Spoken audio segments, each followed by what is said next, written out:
ஹாய்ங்க. இன்றைக்கி 3வது ஆடி வெள்ளி. கோயிலுக்கு போகலன்னா எப்படிங்க? வாங்க கோயிலுக்கு போயிட்டு வரலாம். அதுக்கு முன்னால் ஃபஸ்ட்டு வீட்டில் சாமி கும்பிட்டு நல்லபடியாக மங்களகரமாக புடவை கட்டின்னு போயாச்சு. ஸோ நான் போகும்போதே ரொம்ப ரஷ் ஆச்சு. நாங்கள் கருமாரியம்மா கோயிலுக்கு தான் போயிருந்தோம். ஃபுல்லாகவே அன்றைக்கி கோயிலில் 3வது வெள்ளி இருக்கிறதுனால ரொம்பவே விசேஷம். அன்றைக்கி வந்து கரகம் எடுத்திருந்தாங்க.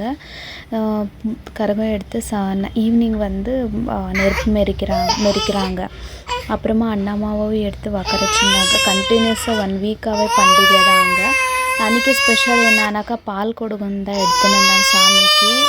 டைரெக்டாகவே 100 ருபீஸ் டோக்கன் கொடுத்துட்டு பால் கொடுப்பாங்க. அதை எடுத்துன்னு போய் கர்ப்பகுடிக்குள்ளே சாமிக்கு அபிஷேகம் பண்ணிட்டு வர்றது தான்.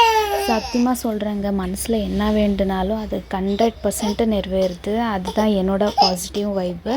ஸோ யாரெல்லாம் பிடிச்சிருக்கோ கமெண்ட் பண்ணுங்கள்.